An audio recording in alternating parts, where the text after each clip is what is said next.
de fabrication de médicaments du bureau diocésain des œuvres médicales BEDOM a pris feu la nuit du mardi à ce mercredi 29 janvier vers le Konoma à Bougabo dans la commune de Kadoutou.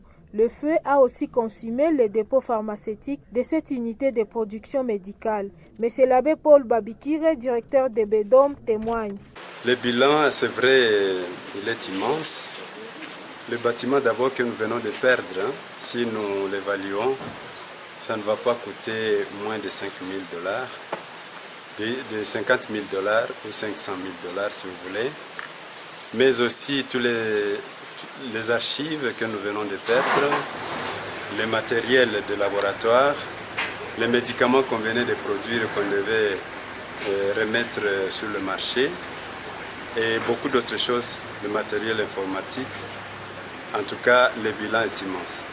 Le feu qui s'est propagé déjà vers les autres bâtiments voisins a été maîtrisé par les camions anti-incendie de la MONUSCO, arrivés sur le lieu du sinistre seulement ce mercredi 29 janvier à 9h. Le ministre provincial de la Santé, Cosmos Bichicha Koussimwa, et le député provincial, Georges Moussongela, sont arrivés sur le lieu du sinistre ce mercredi matin pour se rendre compte des dégâts matériels causés par cet incendie.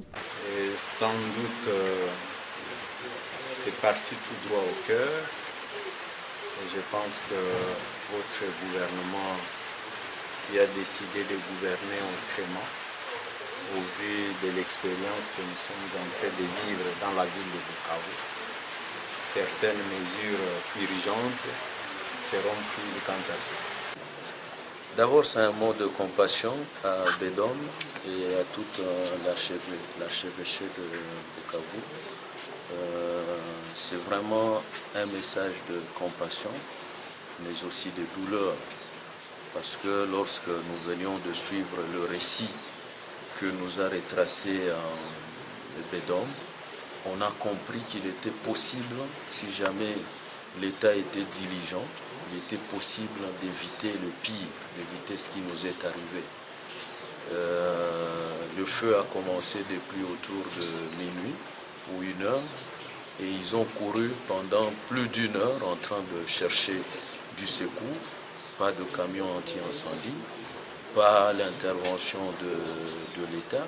Et donc c'est bien dommage parce que ce sont des choses que nous aurions pu éviter. Je suis tout de même réconforté par le message de son Excellence, Monsieur le ministre de la Santé, qui rassure qu'il y aura une intervention de l'État. Et nous, en tant que population, au regard du travail, du service que rendait le BEDOM, nous attendons à bras ouverts cette contribution et de la plus belle manière et de façon diligente pour que, effectivement, tous les services qui étaient rendus par le BEDOM ne soient pas ressentis par notre population.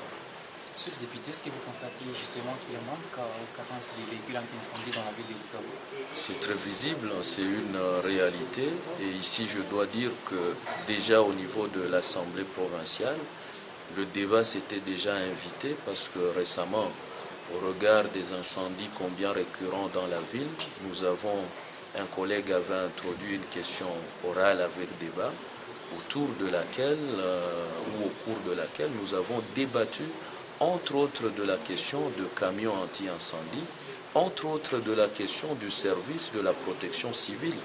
Et donc on doit quand même l'État, nous au niveau de l'Assemblée, on a fait nos recommandations à l'État, nous devons absolument avoir des camions anti-incendie et redynamiser le service de la protection civile. Comme vous le savez, l'exécution, ce n'est pas l'Assemblée provinciale, mais plutôt le gouvernement provincial.